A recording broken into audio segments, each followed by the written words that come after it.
Welcome back to the deep dive. So, for everyone out there who's fascinated by how grammar is actually taught, well, you've come to the right place. Absolutely. We're going deep on this one, our guide. Scott Thornbury's How to Teach Grammar, a classic in the field. It's published by Pearson ESL, part of Jeremy Harmer's series, and it's a goldmine. Couldn't agree more. So, we've really dug into the different ways Thornbury shows us how teachers can tackle grammar rules. We'll be looking at concrete examples he uses, actual lesson snippets, and then we'll unpack the thinking behind them. Really, the whole point of this deep dive is to help you, the listener, grasp the decisions teachers face when they step into that grammar teaching zone. Ready to get started? Let's do it. We can kick off with what's often called the deductive approach. This might be the way many of us first encountered grammar. The teacher lays down the rule, and then it's practice time. Thornbury gives this really neat example, a sample lesson about forming questions. Imagine the teacher starts by writing on the board, "The president phoned the queen." Simple enough, right? Exactly. Of course, the first thing is to make sure everyone's on the same page with the basic structure of that sentence. So the students would identify the verb, which is phoned, then the subject, the president, and finally the object, the queen, the building blocks. Got it. Then, the teacher leads the class to ask who phoned the queen. And naturally, the answer is the president. Seems pretty straightforward so far. It does. But this is where things get more intriguing. The teacher then asks for the object question. Who did the president phone? With the answer being the queen. Now, this immediately shows us that subject and object questions, well, they don't work in exactly the same way. So the teacher would then explain that subject questions usually keep the word order the same. We just swap in who for the subject. But for object questions, often you need an auxiliary verb like did, and sometimes the main verb changes too. Exactly right. And that explanation, that's all about helping learners develop something called metalinguistic awareness. It's basically being conscious of the language's inner workings, understanding the roles of subject and object, and how they operate grammatically, kind of like pulling back the curtain on the mechanics. That's a great analogy. So then the lesson moves into a more controlled practice phase. Thornbury suggests the teacher could use pictures of famous people, all linked up with lines like a phone network. The students would then use these visuals to create questions like, who phoned Beyonce, putting that new rule to work. Right. He gives them a chance to apply what they've learned in a structured environment, solidifying their understanding of both types of questions. And something Thornbury points out in his discussion of this lesson is that the vocabulary is deliberately kept simple. That way, the grammar remains in the spotlight. Makes sense. And it's not just about drilling the same structures over and over. Within this controlled practice, students are actually nudged to be a little creative, imagining different scenarios for this phone network. Plus, the focus is on understanding what the questions mean, not just getting the grammar right in a mechanical way. Now, this is where Thornbury uses his E factor and A factor to evaluate this deductive approach. The E factor looks at efficiency, how much time and how many resources are needed. He suggests this method can be pretty quick if students pick up the explanation easily. It's teacher-led and doesn't need a ton of materials. But of course, if the explanation isn't clear or they need more practice, well, it can take longer. And then there's the A factor, which is all about how appropriate the method is for different learners and situations. Thornbury notes that this deductive way often suits adults who often have more developed analytical skills.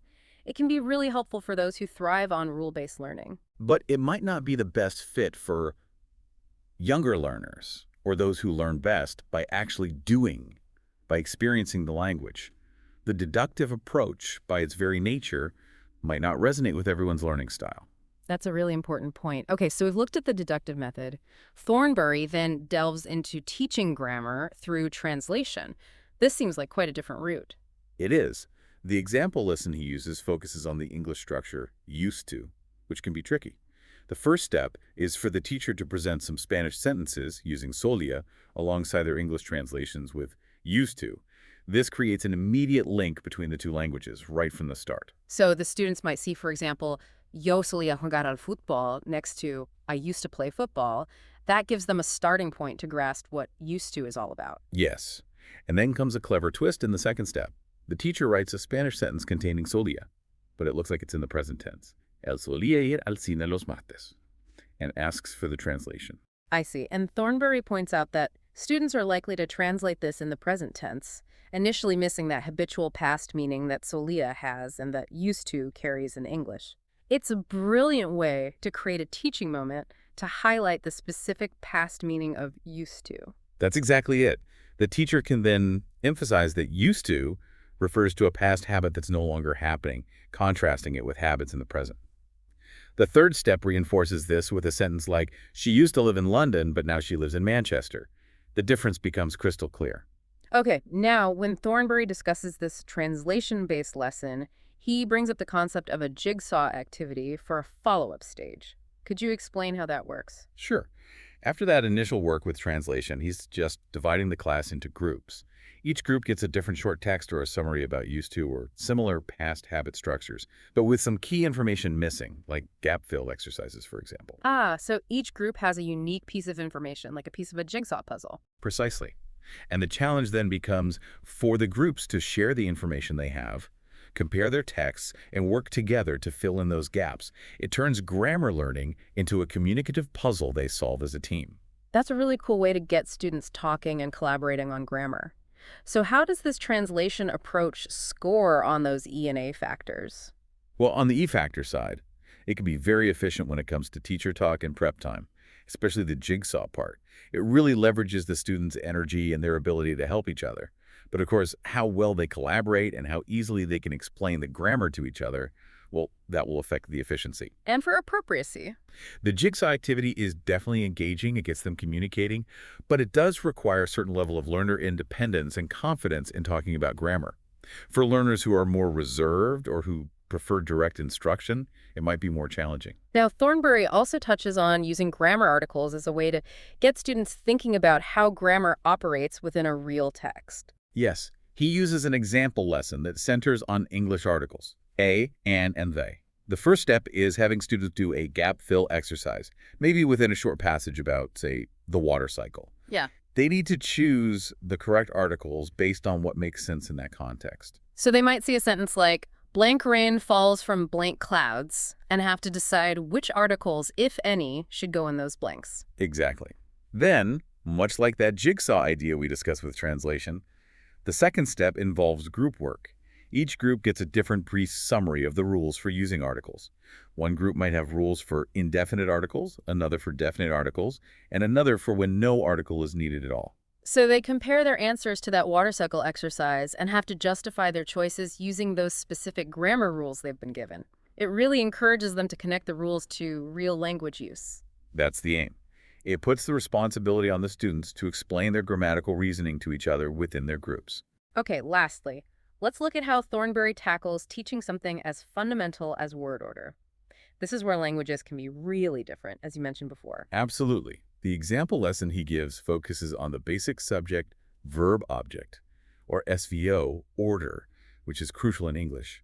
The teacher starts by giving clear examples of this order in sentences and uses what are called substitution tables to demonstrate how different words can slot into that SVO pattern. So they might have a sentence like, the dog chased the ball, and then see how the cat ate and the fish could be swapped in while keeping that same SVO structure. Precisely. Then, the students do exercises that are all about getting that word order right. In step 2, they work in pairs. Each student writes sentences, but they intentionally make word order mistakes. Then, they swap sentences with their partner, who has to find and correct those errors. That's a great way to make them pay attention to word order and actively think about it. And in the third step, the teacher guides them to actually articulate the word order rules themselves based on all the examples and exercises they've worked through.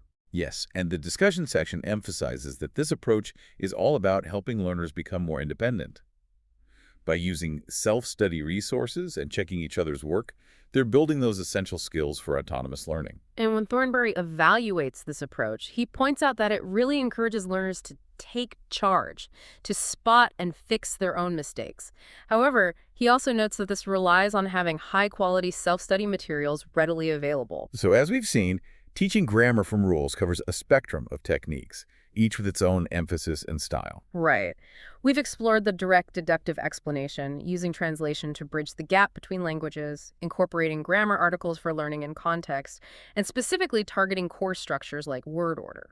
And what becomes really clear is that each of these methods has strengths and potential drawbacks. The E factor, the efficiency, well, that will depend on the learners, the specific grammar point, and the activities used. And the A factor, the appropriateness, reminds us that what works brilliantly for one group of learners, maybe those who love more analytical approach, might not be the best fit for others who need more interactive or hands-on learning experiences. At the end of the day, the choice of which approach to use, or, as is often the case, which combination of approaches, hinges on a number of factors. You have to think about the age and level of your learners, what kind of learning they respond to best, and the particular grammatical concept you're trying to teach. Some points might be best introduced deductively, while others might lend themselves better to translation or a more discovery-based activity. Absolutely. It's about having a toolbox full of different techniques and knowing which one to pick for the job at hand, considering your students' needs. This deep dive into teaching grammar from rules, drawing on Thornbury's work, really underscores the thoughtful and multifaceted nature of truly effective language teaching. There's no one-size-fits-all solution. And having explored these different approaches, you're now equipped with a much richer understanding what goes into language learning. It's so much more than just memorizing rules. It's about grasping how those rules actually work and the diverse ways they can be taught and learned. Which brings us to a final thought for you to ponder. Think about different people you know who have learned a language, maybe even yourself, friends, or family. Which of these approaches, deductive explanation, translation, working with grammar articles, or focusing on word order, do you think might click best with those individuals, and what might be the reasons behind that? Exploring those connections can really open up new insights into the fascinating and complex world of grammar instruction.